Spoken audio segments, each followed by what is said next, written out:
Bem, nessa segunda parte da aula, nós vamos falar sobre os impedimentos matrimoniais, que são justamente os casos que impedem que duas pessoas venham a contrair matrimônio entre si, né? Lembrem-se que tudo que eu falei para você sobre habilitação de casamento acaba sendo extensivo também, por força da norma do Conselho Nacional de Justiça, para o casamento de pessoas de mesmo sexo. Então, não há diferença quanto às exigibilidades para habilitação de casamento entre pessoas de sexos diferentes e pessoas de mesmo sexo. Bom, feitas essas considerações iniciais, vamos agora então falar sobre uma das coisas que é muito importante para haver a habilitação de casamento.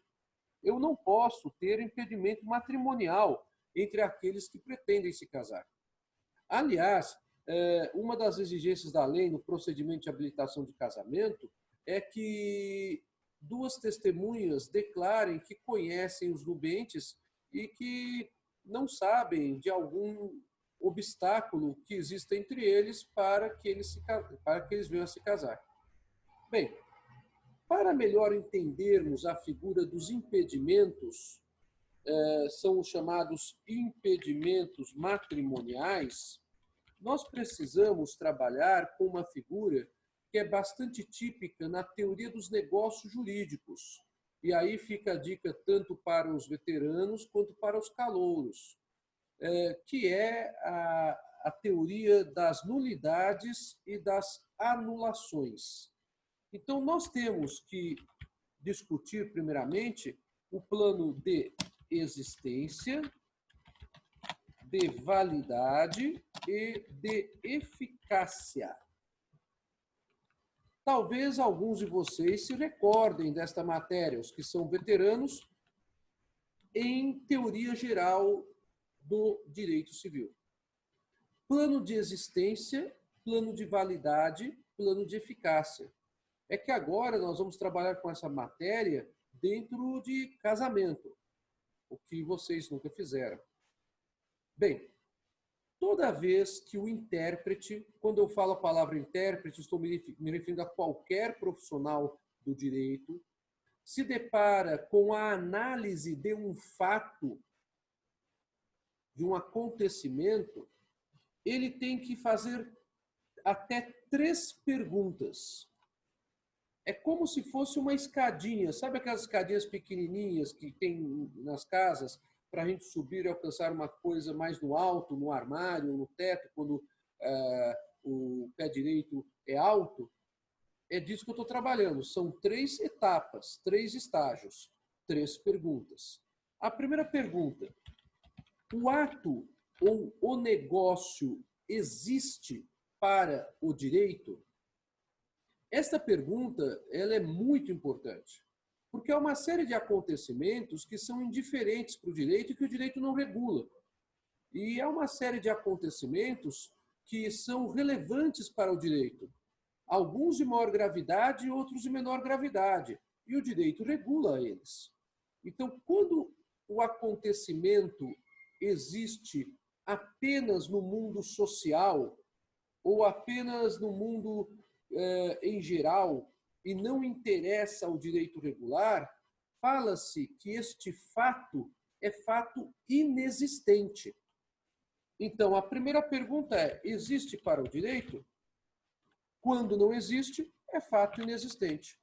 Antigamente, quando não havia o reconhecimento do casamento entre pessoas de mesmo sexo e nem da união estável homoafetiva, isto é, união entre pessoas de mesmo sexo, era muito comum os cursos de direito civil, como por exemplo o do Silvio Rodrigues ou do Washington de Barros Monteiro, darem como exemplo de que não existe para o direito o casamento entre pessoas de mesmo sexo.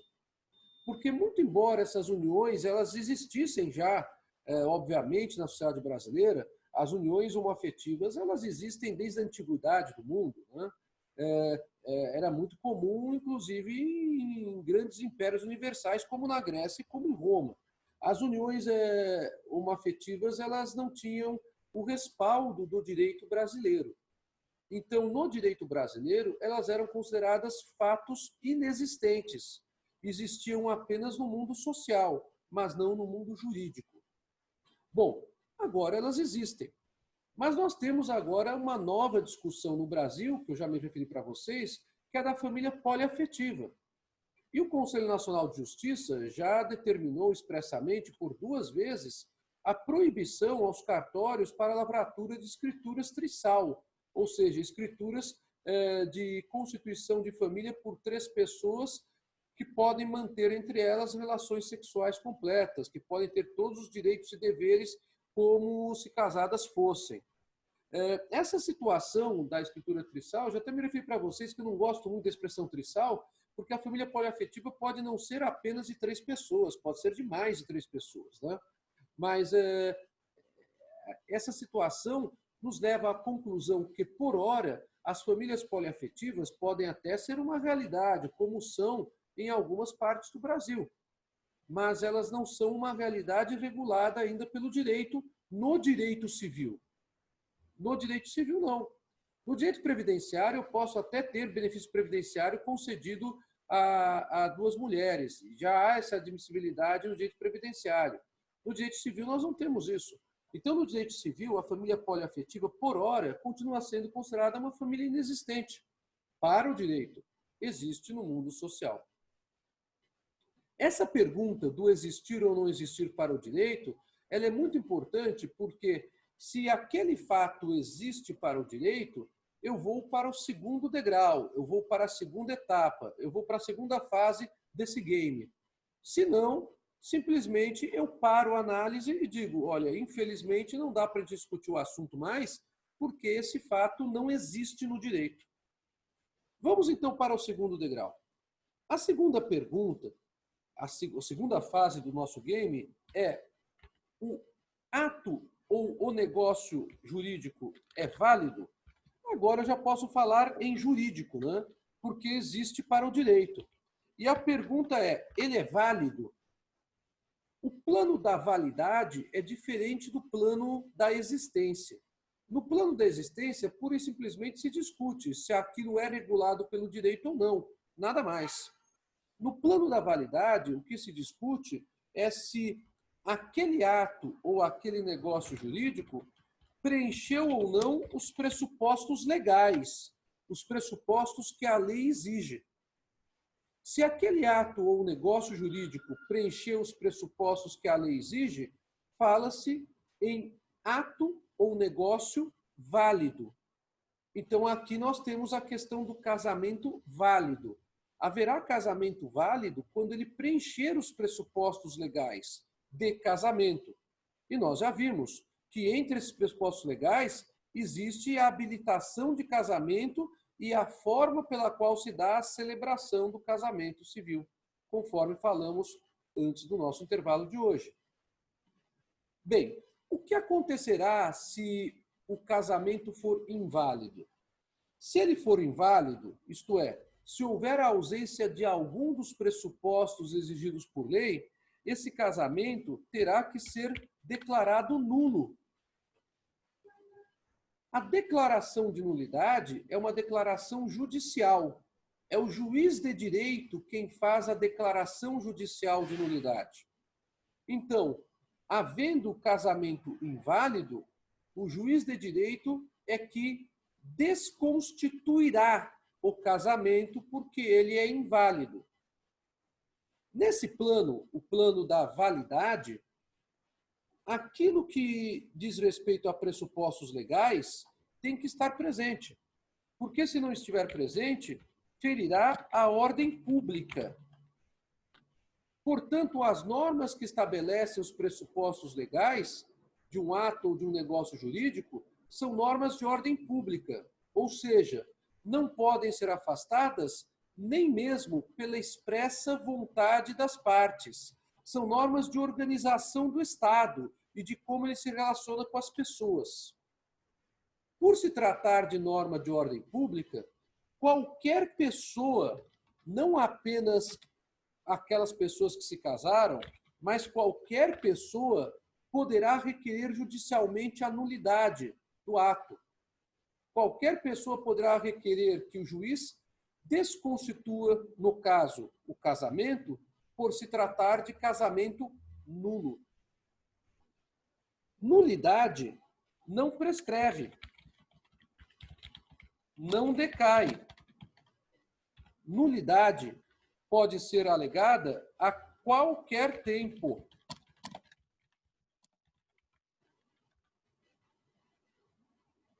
Então, percebam, no plano da validade, estamos trabalhando com os pressupostos legais. Se faltar um desses pressupostos, o casamento será nulo, que é o que acontece com qualquer ato ou com qualquer negócio jurídico. Como se trata de plano da validade, a nulidade pode ser arguida por qualquer pessoa, porque é matéria de ordem pública. E, inclusive, o próprio Ministério Público pode requerer nulidade. E o juiz ele pode, inclusive, ex officio, isto é, independentemente de requerimento de alguém, decretar nulidade.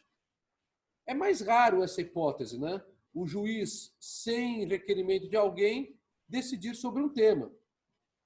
O juiz, normalmente, ele se sujeita a pedidos.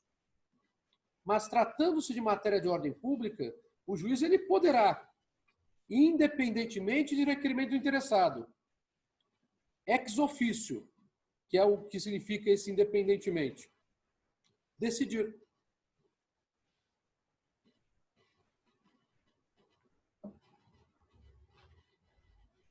Esse é o plano da validade. Eu vou discutir com vocês aonde se inserem os impedimentos nos 3 planos. Vamos para o terceiro plano.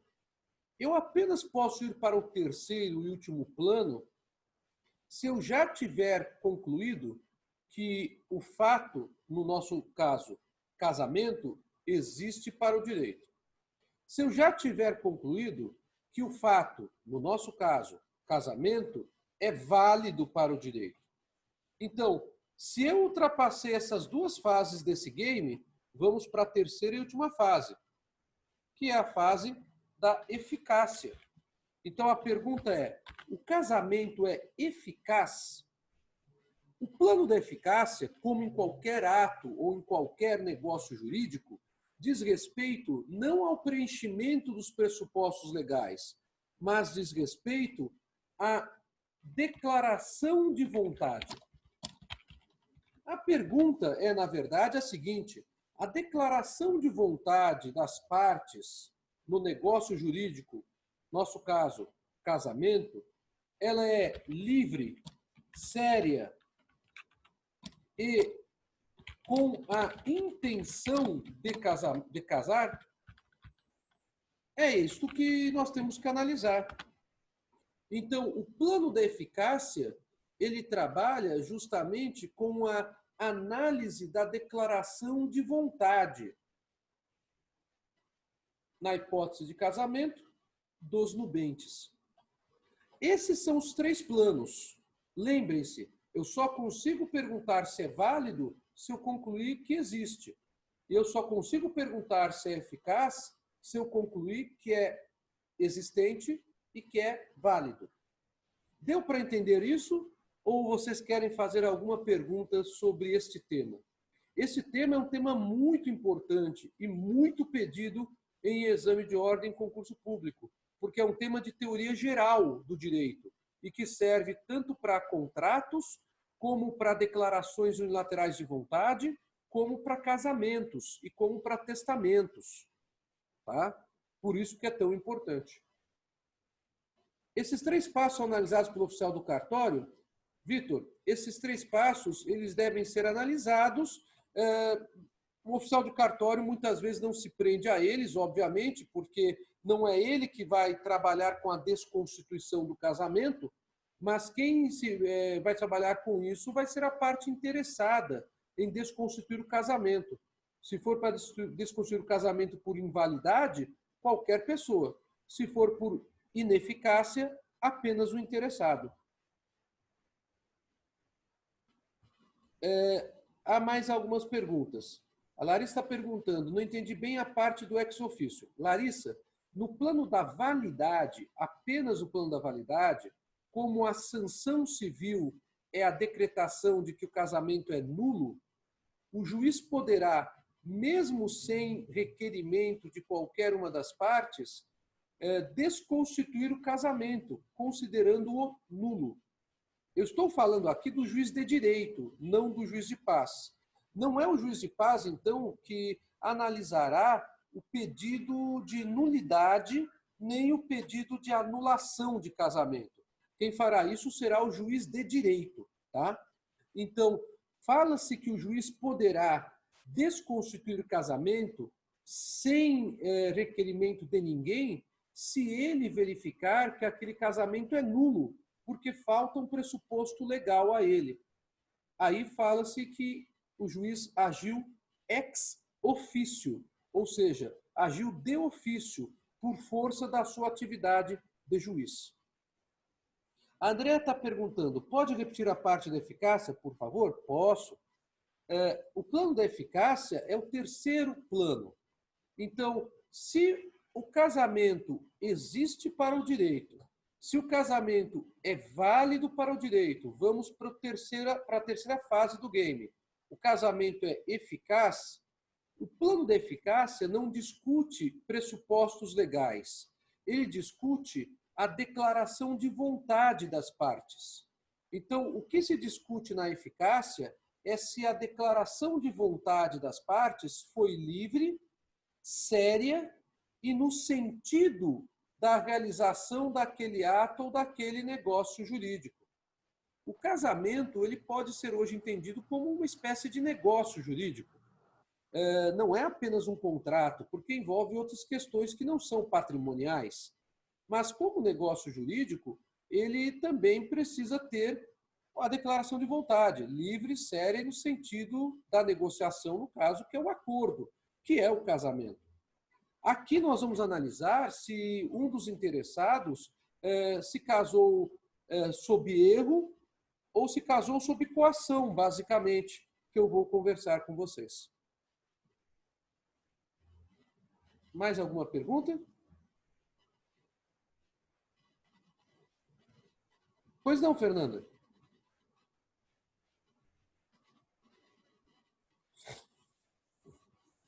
Eu acho ótimo esse momento. Pode fazer por áudio. Vamos lá. Estou aqui com o meu fone. Pode falar. Então, professor, eu fiquei com dúvida assim, por exemplo, supondo que uma das pessoas que está prestes a se casar, ela esteja sobre, não sei se a palavra certa é sobre ameaça, assim, mas sobre, tipo, forçada a se casar, entendeu? Sim. Só que isso é descoberto depois do casamento. Sim. Ela pode anular esse casamento ou somente pelo divórcio mesmo? Pode anular esse casamento. Na verdade, o que acontece, muitas vezes, os impedimentos matrimoniais, eles não são identificados num primeiro momento, nem pelo oficial de registros civis e nem pelo Ministério Público, porque esses impedimentos matrimoniais acabam sendo de conhecimento posterior para as instituições. Então, o que acontecerá nesse tipo de situação? Uma outra pessoa poderá, qualquer pessoa, desconstituir o casamento pedindo a declaração judicial de nulidade do casamento, se for o caso de invalidade. Ou poderá desconstituir o casamento pedindo a anulação do casamento, se o caso for de ineficácia. Então, nulidade está para invalidade e anulação está para ineficácia. Melhorou, Fernanda, agora com essa explicação? Sim, obrigada, professor. Como vocês podem perceber, esses planos que eu estou falando para vocês caem direto em concurso público e exame de ordem, viu, gente? Cai direto. Porque é a necessidade de todo intérprete no direito, buscar analisar o fato, para verificar se ele é jurídico, se ele é válido, se ele é eficaz. E no casamento nós temos esse problema. E muitas vezes o oficial do cartório e nem o Ministério Público percebem, porque a documentação está toda em ordem, percebem que há algum motivo para nulidade ou para anulação do casamento. E isso apenas acaba sendo arguido posteriormente por uma das partes, normalmente. Raramente é qualquer interessado que faz essa alegação. Normalmente é uma das partes. Tá? Bem, no plano da eficácia, nós temos uma matéria de ordem privada. Não há qualquer problema relacionado à organização do Estado, porque o problema simplesmente está na declaração da vontade. Se essa declaração da vontade foi feita sob coação, por exemplo, ou não. Se a declaração de vontade ela é realmente livre ou não é. Então, o plano da eficácia é um plano que atinge apenas a ordem privada. O que significa isso? Apenas o interessado poderá pedir a anulação do casamento. Vejam como até as expressões mudam, né? Apenas o interessado poderá pedir a anulação do casamento. Então, tome muito cuidado com essas expressões. Elas mudam mesmo e vocês têm que saber. Isso não tem jeito. Senão, é a mesma coisa que ministrar um medicamento parecido, porém errado para o paciente. Aqui no direito, essa nomenclatura é bem hermética. Tá? Então, no plano da eficácia, a norma protetiva da livre expressão de vontade é uma norma de ordem privada. Apenas diz respeito àquela pessoa. Então, apenas aquela pessoa poderá pedir a anulação do casamento, no caso, poderia ser de qualquer negócio jurídico. E, por isso, a anulação do casamento se sujeita a prazo de decadência, prazo decadencial.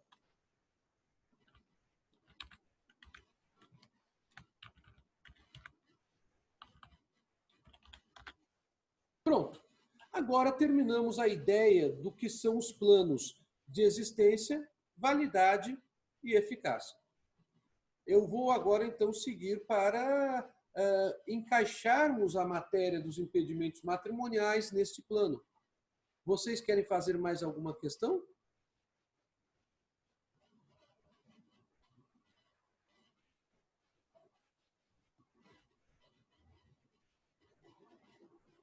Então, tá bem. Então, vamos seguindo. Eu vou agora compartilhar com vocês alguns quadros sinóticos do meu curso de Direito Civil para facilitar até a visualização de vocês sobre a matéria. Então, deixa eu aqui pegar.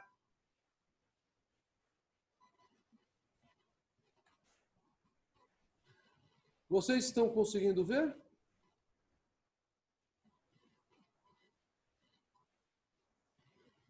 Acho que estão, né? Está compartilhado? De qualquer forma, sim, ótimo, ótimo. Consegui abrir o... Às vezes não consigo abrir aqui o chat quando compartilho a tela. Vamos lá. Nós temos impedimentos que são os obstáculos legais para casamento. Por isso se fala em impedimentos. Esses impedimentos, eles podem ser dirimentes absolutos ou podem ser impedimentos dirimentes relativos. Então, impedimento matrimonial é aquele fato que invalida a realização de um casamento. Este casamento não poderia ser realizado pela existência do impedimento. E há duas gradações de impedimento matrimonial, de obstáculo para a realização de casamento. Os impedimentos dirimentes absolutos e os impedimentos dirimentes relativos.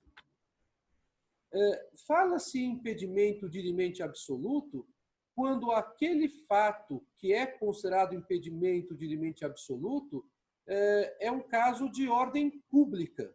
Então, é um caso referente a pressuposto legal de casamento.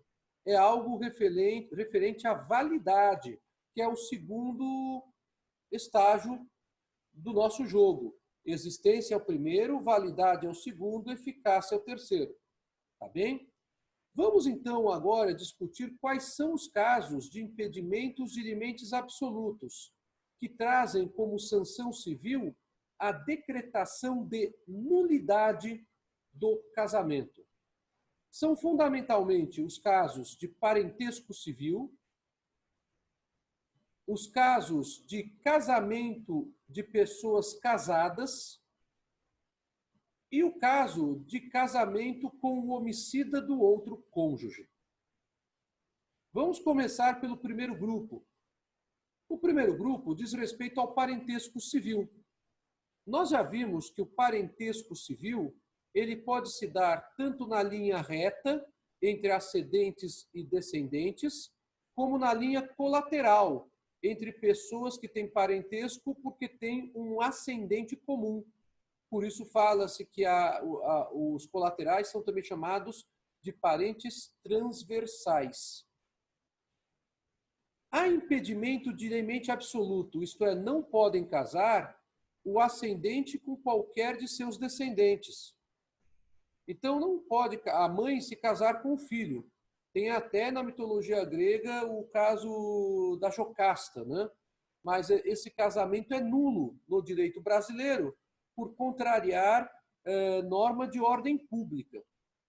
Então, ascendente com descendente não pode se casar. Pai e mãe não pode se casar com filho ou filha. Avô e avó não pode se casar com neto ou neta. Também não podem se casar os parentes por afinidade.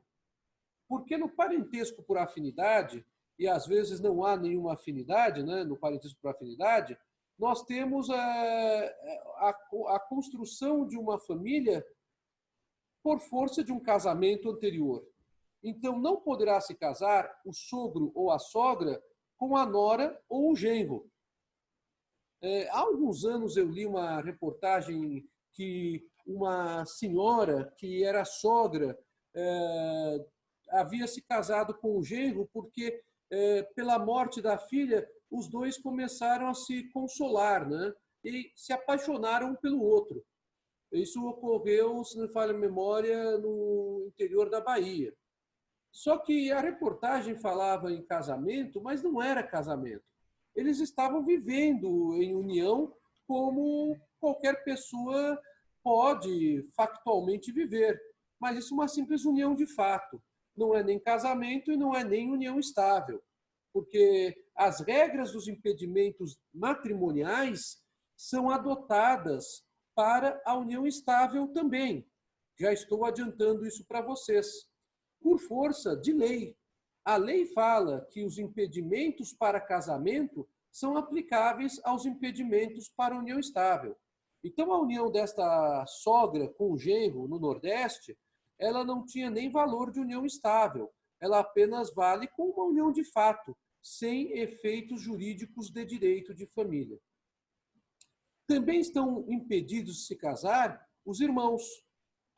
Não pode haver, então, o famoso casamento incestuoso, né? Os irmãos não podem se casar. Também não podem se casar o tio com a sobrinha ou o sobrinho, ou a tia com o sobrinho ou a sobrinha. Também há, portanto, impedimento de casamento para os colaterais de terceiro grau, até terceiro grau. Também é proibido o casamento entre o adotante e o adotado. Vejam, então, que situação curiosa, essa situação que está sendo analisada, que é um caso que ganhou repercussão nacional, o caso da deputada Flor de Lis. A deputada Flor de Lis, ela alega que ela adotou um número muito grande de filhos e que ama todos eles. E a sua filha, que seria sua filha biológica, teria se casado com um desses filhos por ela adotado. Já não poderia, né? Então aí tem algum problema. Ou não é casamento mesmo, ou não houve adoção formal mesmo, né? E depois, ela própria, Flor de Lis, se casou com esse rapaz, que é o pastor que veio a ser assassinado, o Anderson.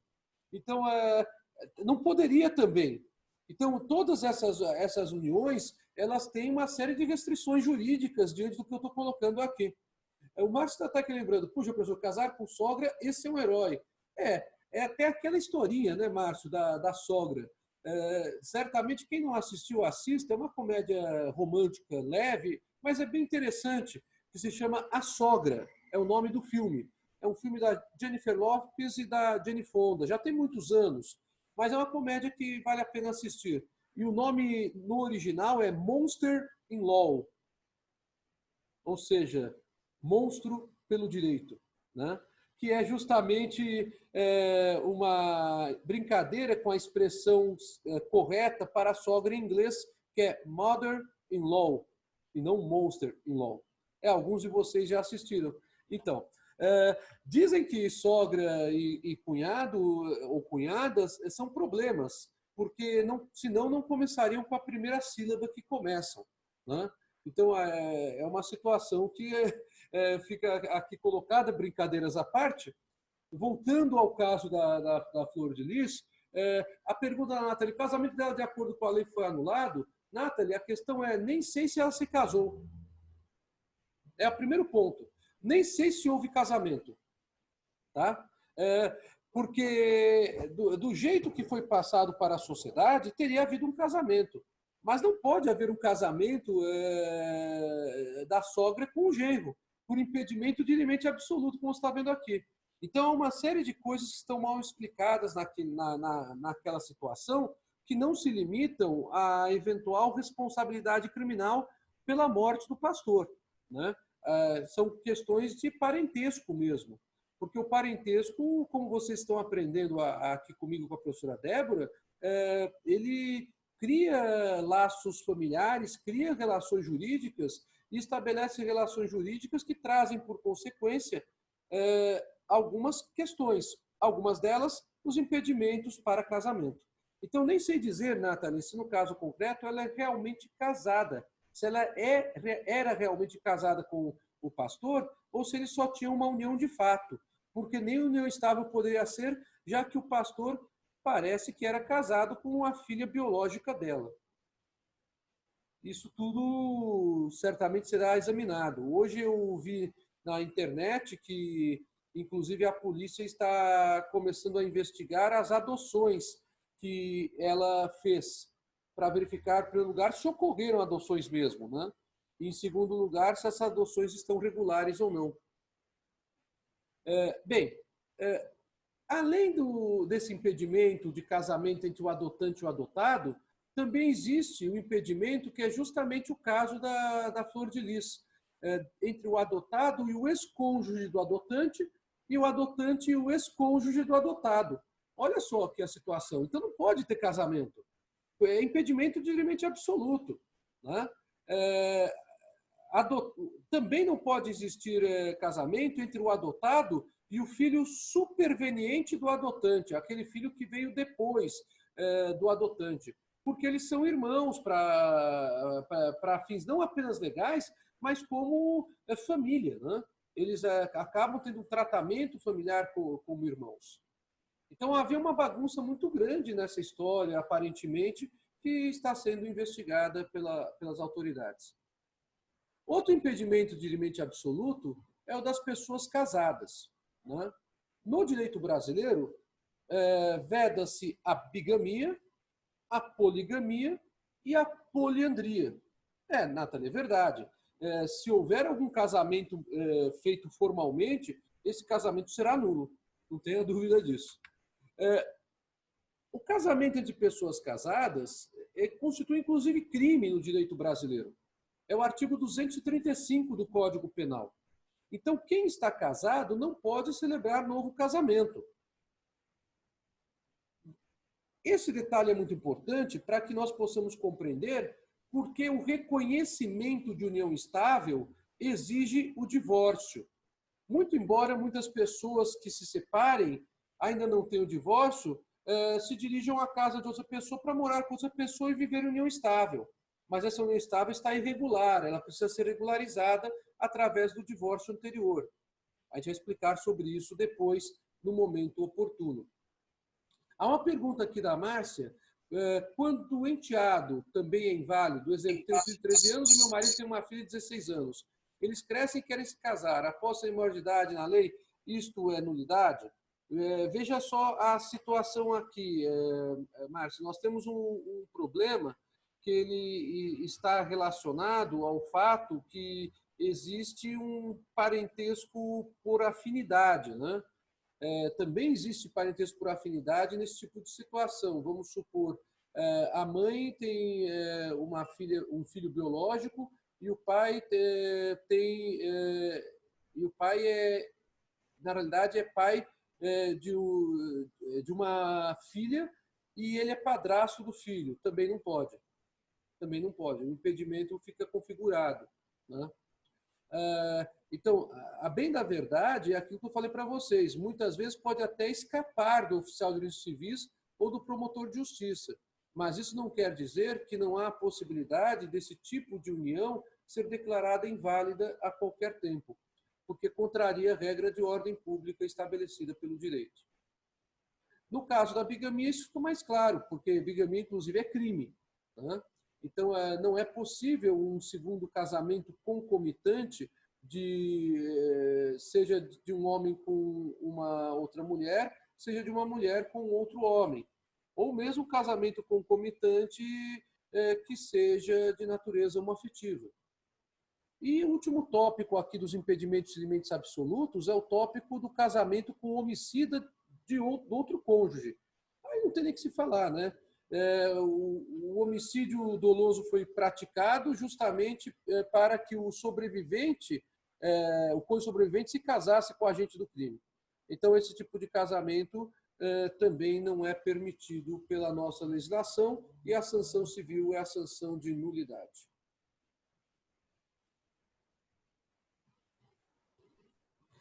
Vamos agora à situação dos impedimentos dirimente relativos. Perdoem. Como a gente conversou, nós temos 3 planos. E eu acabei de colocar os impedimentos dirimente absolutos no plano da validade. Não sei se vocês perceberam. Todos os impedimentos dirimente absolutos que o Código Civil traz dizem respeito ao plano da validade do negócio jurídico, do casamento. Já os impedimentos dirimentes relativos que eu vou tratar aqui com vocês dizem respeito ao plano da eficácia, dizem respeito, portanto, à anulabilidade, à anulação. Tá? Quais são os casos em que o casamento é anulável? A primeira hipótese, a do vício de consentimento, pessoas coagidas ou coautor e coagido. Então, nesse tipo de situação, eu tenho um casamento anulável. Tá? Também eu tenho casamento anulável no casamento do raptor com a raptada. Muitos autores chegaram a sustentar que não haveria mais anulação desse casamento porque o rapto deixou de ser crime na nossa legislação. E deixou já há muitos anos, realmente, de ser crime na nossa legislação. Mas não há dúvida de que o raptor com a raptada, enquanto a raptada for mantida sob estado de coação, haverá o vício de consentimento. Então, haverá a possibilidade de anulação, nem que seja por coação. Também considera-se anulável o casamento realizado por pessoa relativamente incapaz, que não tinha a autorização dos pais para se casar, e nem a tutela específica concedida pelo juiz. Neste caso, o casamento também é considerado anulável. Esses impedimentos, Sabrina, que eu acabei de falar, os dirimentes relativos, são de ordem privada, exatamente. Bom, eu estou aqui passando o capítulo 6 do meu curso de Direito Civil. Vocês encontram o meu curso de Direito Civil, inclusive em edição anterior no ForShare. Dá até para fazer download de graça, se vocês quiserem, né? E quem quiser adquirir pela Saraiva. Eu estou modificando o meu curso, que eu vou lançá-lo daqui a algum tempo pela Amazon. Bom, vamos lá.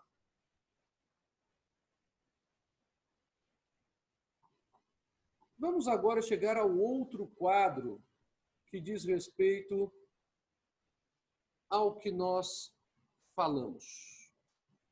Olha só o quadro como fica um pouquinho mais claro agora quando eu encaixo os impedimentos no plano da existência, no plano da validade e no plano da eficácia. Este quadro, quem quiser, eu até recomendo para facilitar, eu acho esse quadro bem elucidativo para vocês tirarem foto para ficar com vocês. Eu acho que é útil, acaba sendo útil. Tá?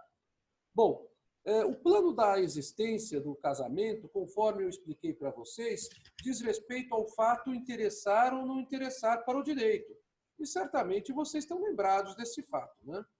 Então, eu posso ter um casamento religioso sem efeitos civis, que não existe como casamento, conforme eu já falei para vocês na primeira parte da aula de hoje. O casamento religioso sem efeitos civis é um fato juridicamente inexistente como casamento, mas pode fazer demonstração de eventual união estável. Fernanda, quer que eu volte o quadro dos impedimentos e limites relativos? Ok, Fernanda, vou retornar aqui. Só um instante.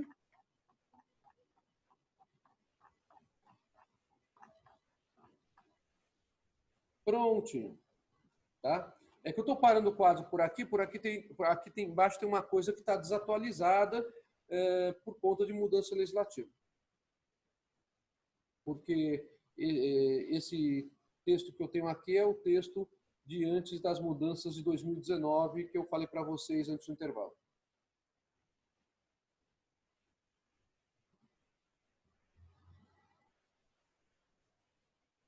Tudo bem, Fernando? Posso seguir com outro quadro? Foi, ótimo. Então vamos lá. Bem, voltando aqui ao plano da existência, da validade e da eficácia, agora colocando tudo aquilo que a gente conversou, né? O casamento religioso sem efeitos civis, ele é considerado, então, um fato inexistente como casamento, mas poderá valer como demonstração de eventual união estável. O casamento fictício também é um fato inexistente, né? As pessoas brincam de que estão casando, não estão casando. Isso não tem consequência jurídica nenhuma. As chamadas uniões livres, como é o caso daquela sogra com aquele genro no interior da Bahia, ou talvez, não posso afirmar ainda, porque não há uma conclusão da investigação, de algumas uniões dentro da família da Flor de Lis, pode ser consideradas como uniões livres. Uniões livres são fatos inexistentes para o direito, a menos, obviamente, que tenha ocorrido o registro do casamento, que é o que foi aqui comentado numa das perguntas aqui por um de vocês. Agora vamos lá. Esse é o primeiro plano, né, que eu falei para vocês. Vamos para o segundo? O segundo plano é este aqui, plano da validade. O casamento será inválido quando? Quando houver impedimento dirimente absoluto, que são aqueles impedimentos que eu mencionei para vocês. Este caso do enfermo mental, risquem, este existia. É que essa edição do meu manual é anterior à modificação que houve com o Estatuto da Pessoa com Deficiência. Então, o casamento será inválido apenas nos casos dos impedimentos dirimentes absolutos, tá? É que o enfermo mental, antes do Estatuto da Pessoa com Deficiência, poderia ser considerado absolutamente incapaz. Não é mais este o caso. Então, vocês podem suprimir o enfermo mental deste quadrinho que eu estou passando para vocês. Mesmo assim, eu acho que o quadro fica bem elucidativo e didático, né? Alguma pergunta sobre essa inserção que foi feita no plano da existência e no plano da validade? E aí eu vou para o último plano. O que a Márcia postou aqui? Ah, o link do meu canal. Obrigado, obrigado. Então tá bom. Então vamos agora para o terceiro plano, que é o plano da eficácia. A questão da ineficácia, ela está relacionada a impedimentos dirimente relativos, que acabamos de falar com vocês quais são. Então ela está relacionada ao erro quanto à pessoa do outro. Erro é um vício de consentimento.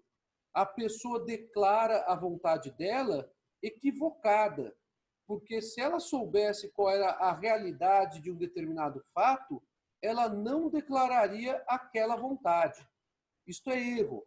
Erro é um dos vícios de consentimento. São 5 os vícios de consentimento no direito brasileiro. São eles: o erro, o dolo, a coação, a lesão e o estado de perigo. Vou repetir. São 5 os vícios de consentimento no direito brasileiro. São eles: o erro, o dolo, a coação, a lesão e o estado de perigo. No direito de família, quando se fala em ineficácia do casamento, se fala normalmente em erro e em coação. Ou porque a pessoa se equivoca sobre o outro, ou porque a pessoa está sendo coagida a se casar. Também é considerado caso de ineficácia do casamento a incompetência da autoridade que celebra o casamento civil. Aqui é uma discussão que está superada da doutrina, se o melhor não seria que esse caso fosse de invalidade. Mas o Código Civil entende que o caso seria de ineficácia quando a incompetência da autoridade que faz o casamento é desconhecida dos nubentes. É por isso que aí se fala em ineficácia do casamento. As ações que se sujeitam à desconstituição do casamento são ações que se sujeitam não ao prazo prescricional, mas ao prazo decadencial. Tá? Então, no lugar de prescritível aqui, coloquem decadencial. São ações decadenciais, porque elas desconstituem um acordo, que é o casamento. Tá? O prazo decadencial para uma pessoa requerer a anulação do casamento por coação é de 4 anos. A anulação de casamento por erro essencial é de 3 anos.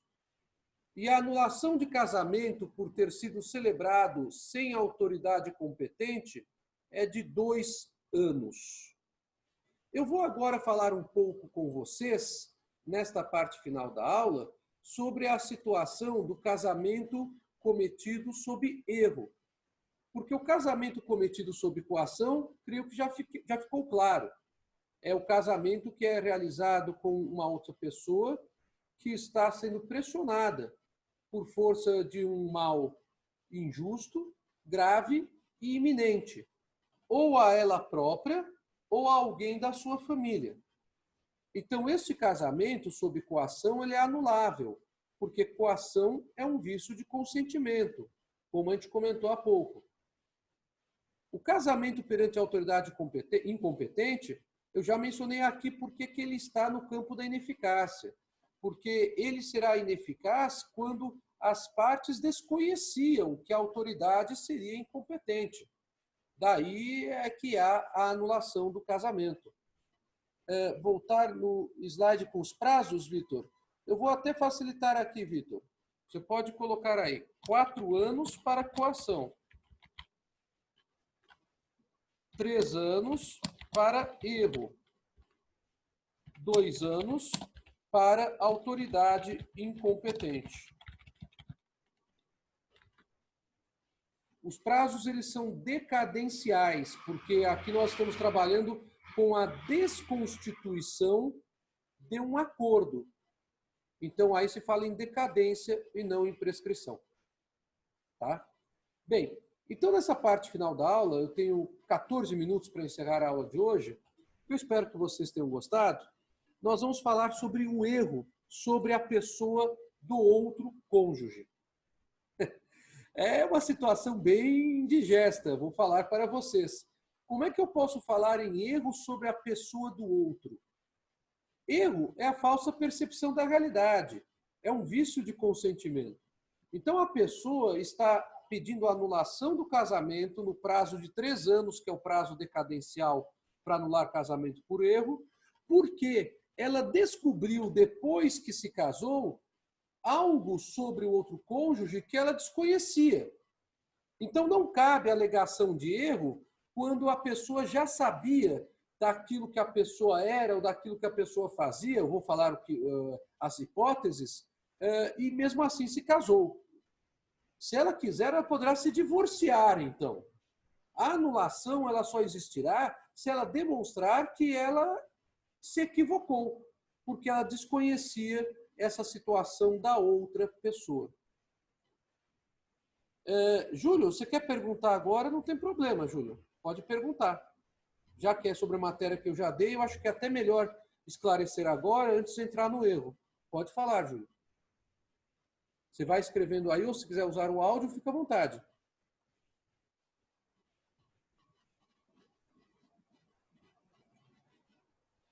Não entendi casamento religioso sem efeitos civis. O casamento religioso sem efeitos civis, na realidade, é o casamento religioso puro e simples. É o casamento religioso celebrado por uma autoridade eclesiástica. Essa não tem efeito civil nenhum. Ela não tem efeito jurídico.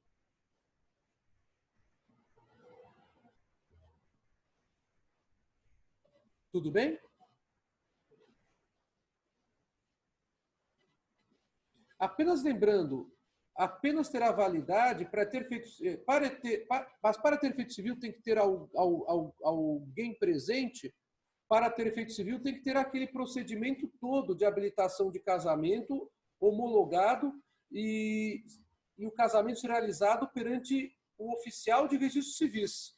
Então, o único casamento que tem efeitos jurídicos no direito brasileiro é o casamento civil.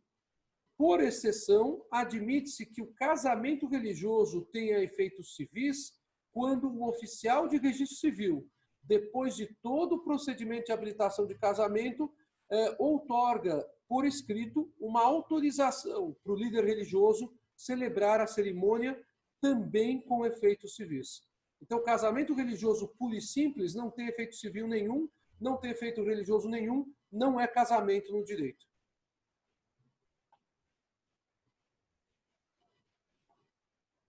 Bem, mais alguma pergunta?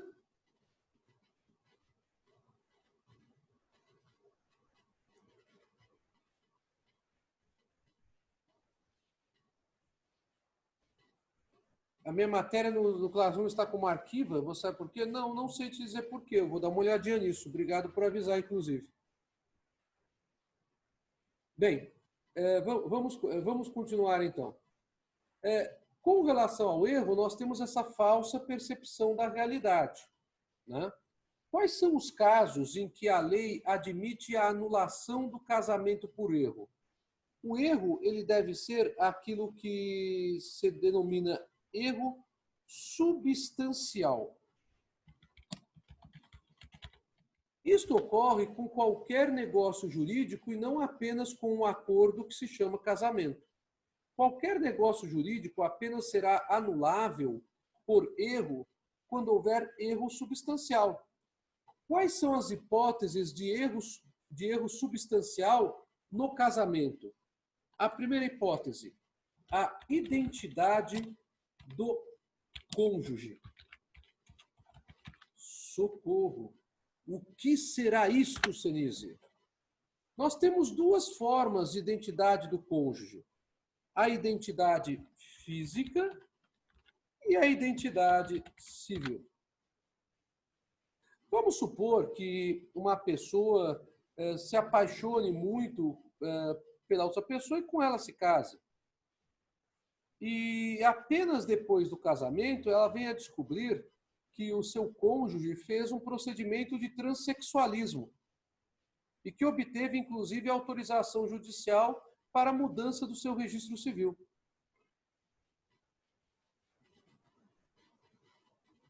Há um erro quanto à identidade física do outro cônjuge. Ninguém está dizendo aqui que não pode haver casamento entre pessoas de mesmo sexo, percebam vocês. Porque o casamento entre pessoas de mesmo sexo pode existir. Mas aqui no caso há um erro quanto à pessoa do outro.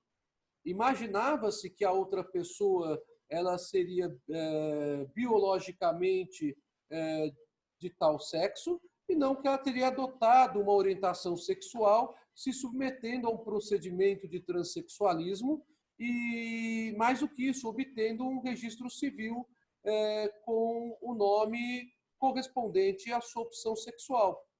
Então, esse tipo de casamento é anulável. Poderá a pessoa que se casou com aquela pessoa que se submeteu a um procedimento de transexualismo e tem registro civil com o nome da nova opção sexual dela, buscar a anulação do casamento. Óbvio, terá que demonstrar que não sabia que teria ocorrido essa situação. É cilada, Bino? Bem, de qualquer forma, acaba sendo um caso de anulação, né? Percebam vocês como a anulação diz respeito mais à esfera privada. Nesse mesmo exemplo, né, em que uma pessoa poderia buscar anulação, essa pessoa poderia pura e simplesmente deixar o tempo passar e não fazer nada, e o casamento iria se consolidar após os 3 anos da data da celebração do casamento. Então, pura e simplesmente, o casamento persistiria. Tá? Bom, alguém pode aqui falar, mas Senise, poxa, hoje em dia é tão difícil as pessoas não terem relações sexuais antes do casamento. Sim, mas há um grupo de pessoas também que não tem relações sexuais antes do casamento. Então vamos supor que uma pessoa venha a se casar com outra que conseguiu alteração do registro civil, mas que não se submeteu a um procedimento de transexualismo. Então, todos os seus órgãos genitais originais estão mantidos e preservados. Isso só vem a ser descoberto por ocasião da noite de núpcias. É uma outra hipótese. Tá? Ah, Senise, mas é difícil isso. Tudo bem, a maioria da população, ela hoje em dia, não sei qual é a grande expressão dessa grande maioria, né? Precisaremos ter um dado demográfico, pratica relações sexuais antes do casamento, mas, insisto, há muitas pessoas que não praticam, como, aliás, vocês bem sabem disso. O problema da identidade acaba sendo mais amplo quando ele atinge a chamada identidade civil, porque aí nós estamos falando sobre uma outra questão de insuportabilidade da vida em comum, que é uma expressão muito usual em direito de família, a insuportabilidade da vida em comum.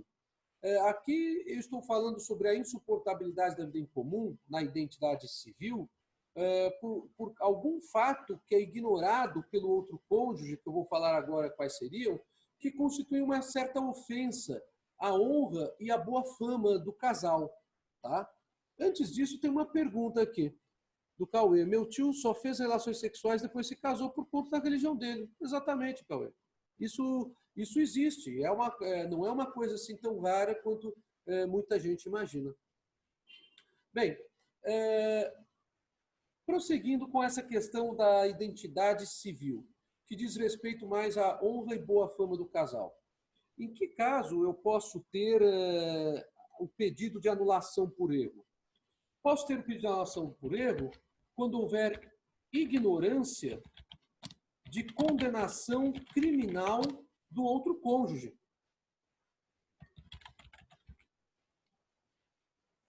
Essa condenação criminal deve causar a insuportabilidade da vida em comum.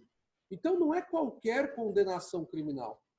Claro, fica muito complicado uma pessoa que se casa com outra pessoa, desconhecendo que essa outra pessoa foi condenada por crime de associação ao tráfico, por exemplo. Ou que essa pessoa foi condenada por crime de estupro seguido de morte. Olha só. E a outra pessoa não sabe disso e vem a se casar.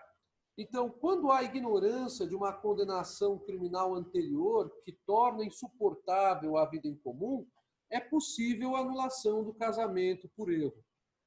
Também é possível a anulação do casamento por erro por ignorância de moléstia física grave e transmissível,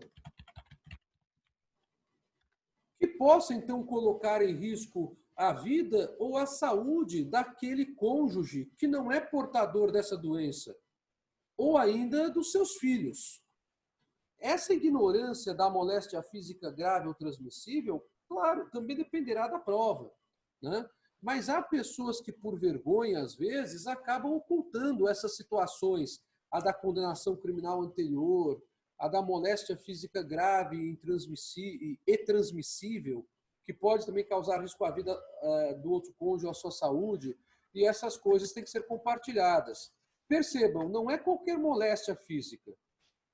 Não é um câncer, por exemplo, então, mas é uma moléstia física grave que seja transmissível, colocando em risco o cônjuge ou a sua descendência.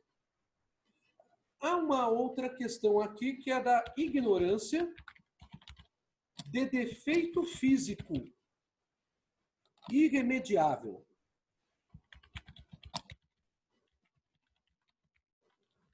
A ignorância de defeito físico irremediável do outro cônjuge também é caso de anulação do casamento.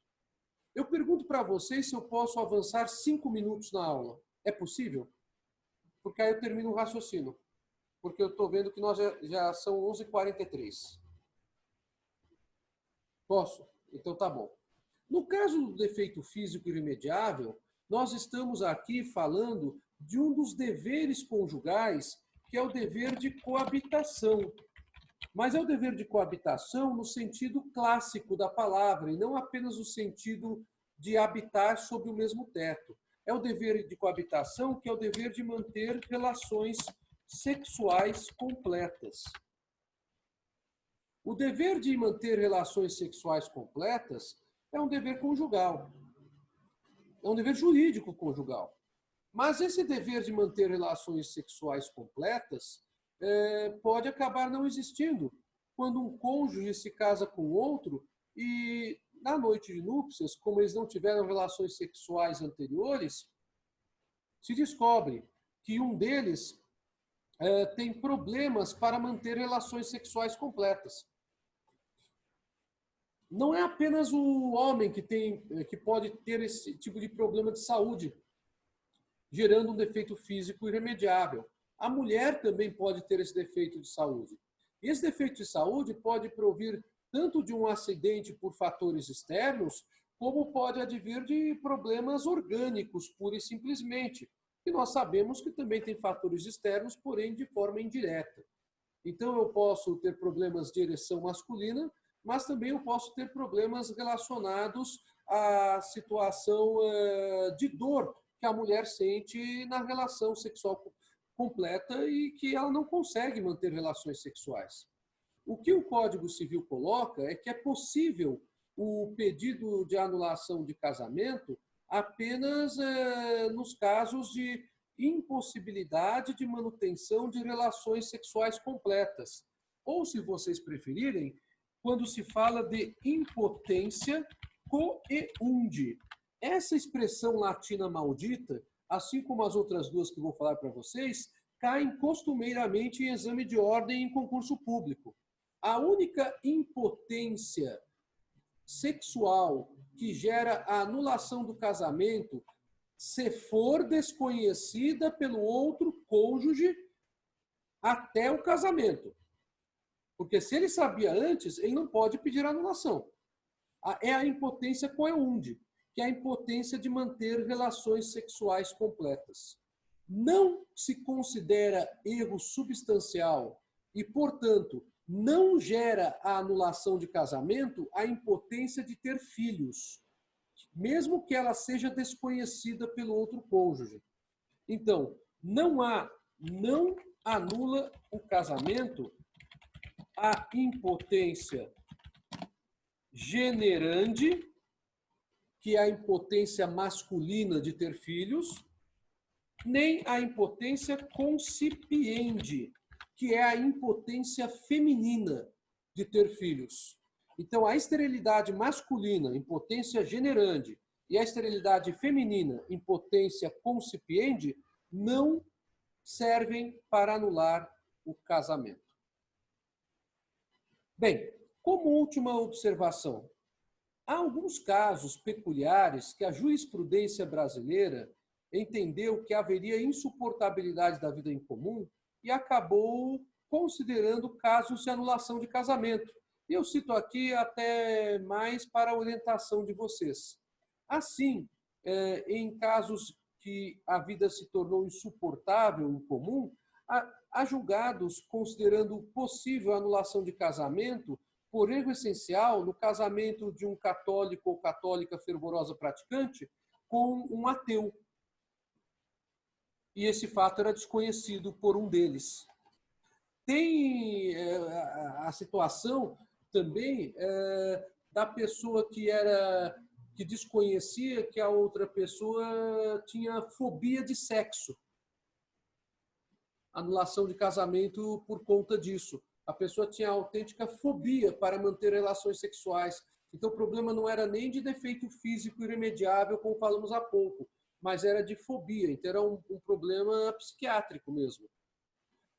Há outras situações, como a do casamento envolvendo pessoas de convicção política completamente oposta. Completamente oposta. E fato este que era desconhecido até o casamento.